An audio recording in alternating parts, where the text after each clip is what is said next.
మీ business ఏదైనా మీ ఊర్లో promotion చేయాలంటే అది సుమన్ టీవీతోనే సాధ్యం. ఇప్పుడే సంప్రదించండి. 19లో ప్రజల్ని మోసం చేసి గెలిచినట్లుగా ఈ రోజు మళ్ళీ రెండోసారి గెలుచుంటే ఈ రోజు ఆంధ్రప్రదేశ్ రాష్ట్రం అసలు పటంలోనే లేకుండా పోయేది. ఎందుకంటే అతను మళ్ళీ వస్తే ప్రజలందరూ ఒకటే చెప్పారు, ఈ రాష్ట్రం వదిలి బయటికి పోవాలనేటువంటి పరిస్థితి నుంచి ఈవేళ మా ఎన్డీఏ ప్రభుత్వం వచ్చాక వెంటిలేటర్ మీద ఉన్నటువంటి ఈ యొక్క ప్రభుత్వాన్ని మళ్ళీ ఇప్పుడు మేము ఐసీయూలోకి తెచ్చాము. ఇప్పుడు ఒక్కసారి మేము బాగు చేసామని చెప్పట్లా, వెంటిలేటర్ మీద జగన్మోహన్ రెడ్డి పెట్టినటువంటి ప్రభుత్వాన్ని పాలనని ఇప్పుడు ఐసీయూలో పెట్టాం.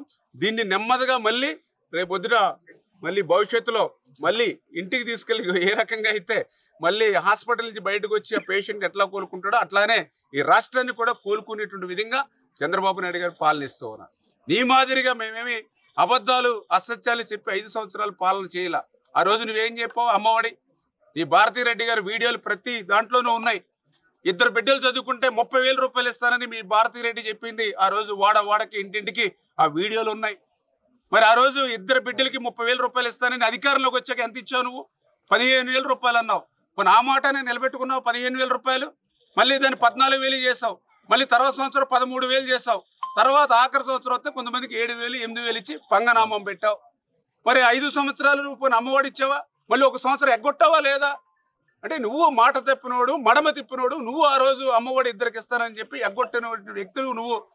కానీ ఈరోజు ఎంతమంది పిల్లలు ఉంటే అంతమందికి 15,000 రూపాయలు ఇచ్చేటువంటి నిర్ణయం ఈరోజు చంద్రబాబు నాయుడు గారు తీసుకుంటున్న విషయాన్ని గుర్తుపెట్టుకోవాలి. రెండోది, ఆ రోజు నువ్వేం చెప్పావు? మద్యపాన నిషేధం అని చెప్పావు. ఆ రోజు నువ్వు నీ మంత్రులు ఏం చెప్పారు? మద్యపానం నిషేధం చేస్తేనే మేము ఓట్లు అడుగుతామని చెప్పారు. మరి ఓట్లు ఎలా అడుక్కున్నావు? నువ్వు ఆ మద్యాన్ని ఆదాయంగా మార్చుకున్నావు.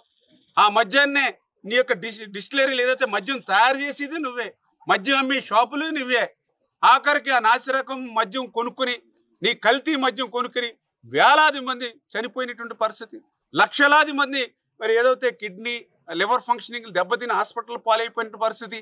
మన జంగారెడ్డిగూడలోనే 27 మంది నీ కల్తీ మద్యానికి బలై చనిపోయినటువంటి పరిస్థితి. మరి నువ్వేం చెప్పావు? ఆ రోజు మద్యం నిషేధింతేనే ఓట్లు అడుగుతానని చెప్పావు. మరి నువ్వు ఏ రకంగా మద్యాన్ని ఏర్లు పారలించావు? నువ్వు మద్యాన్ని ఆదాయంగా ఏ రకంగా దోచుకున్నావు? ఈరోజు ఆ మద్యంలోనే నీవు ఏదైతే కోట్ల రూపాయలు ఏదైతే లూటీ చేసావో దాని మీద ఇక్కడ ఇవాళ దర్యాప్తు జరుగుతోంది ఆంధ్రప్రదేశ్ రాష్ట్రంలో. నీ ధనుంజయ రెడ్డి, నీ ఓఎస్డి ఎక్కడున్నారు? ఇప్పుడు జైల్లో ఉన్నారు. ఎందుకున్నారు జైల్లో? నీ యొక్క ఏదైతే ఆ లెక్కర్ మీద దోసినటువంటి సొమ్మంతా కూడా బంగారం రూపంలో, డబ్బుల రూపంలో నీ తాడేపల్లి రాజప్రసాదానికి, అక్కడ ఇడుపులపై ప్యాలెస్కి, అక్కడ లోటస్ పాండ్కి, అక్కడ బెంగళూరులో ఉన్నటువంటి 84 అంతస్తుల భవనాలకి చేర్చినటువంటి పాపానికి ఇవాళ నీ ఓఎస్డి, నీ ధనుంజయ రెడ్డి వీళ్ళందరూ కూడా ఇవాళ ఊసలు లెక్క పెడుతున్నటువంటి పరిస్థితి. ఇంకా శాండ్ అయితే చెప్పనవసరంలా ఇసుక ఏ రకంగా దోపిడీ చేసావో ఆ రోజు మనందరం కూడా చూసాం.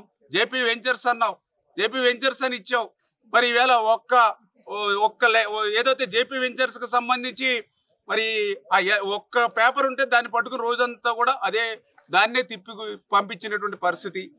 వాళ్ళకి అయిపోయిన తర్వాత కూడా 6 నెలలు జేపీ వెంచర్స్ టర్మ్ అయిపోయిన తర్వాత కూడా దోచుకుని ఈ రకంగా నెలకి 4,000 కోట్లు చొప్పున సంవత్సరం తరపున 5 సంవత్సరాలు ఇసుకుని ఏ రకంగా. అంటే మేము ఎందుకు చెప్తున్నాం అంటే నీ మాదిరిగా అట్లాగా దోపిడి, నీ మాదిరిగా అట్లా లూటి ప్రజా సంపదను దోచేసేటువంటి వ్యక్తులం కాదు.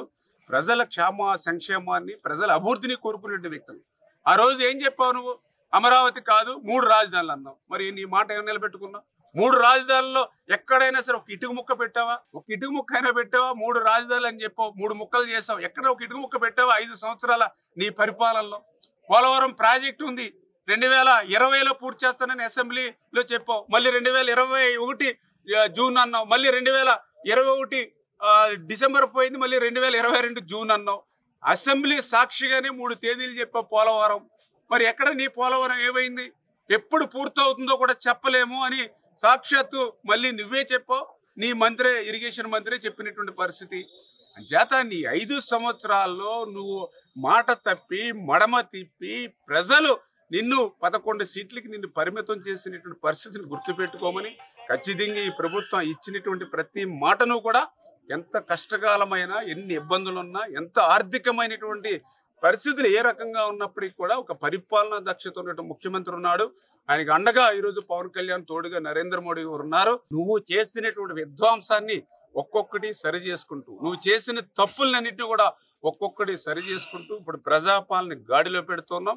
అందుకే ఈవేళ అమరావతి నిర్మాణం అవుతుంది, ఇంకొక పక్కన పోలవరం నిర్మాణం అవుతుంది, ఇంకొక పక్కన స్టీల్ ప్లాంట్ని రక్షించుకున్నాం, ఇంకొక పక్కన రైల్వే జోన్ సాధించుకున్నాం, ఇంకొక పక్కన పరిశ్రమలు పారిశ్రామికవేత్తలు ఇది రాష్ట్రం వదిలి పారిపోతే వాళ్ళందరినీ కూడా తీసుకొచ్చినటువంటి పరిస్థితి ఉంది.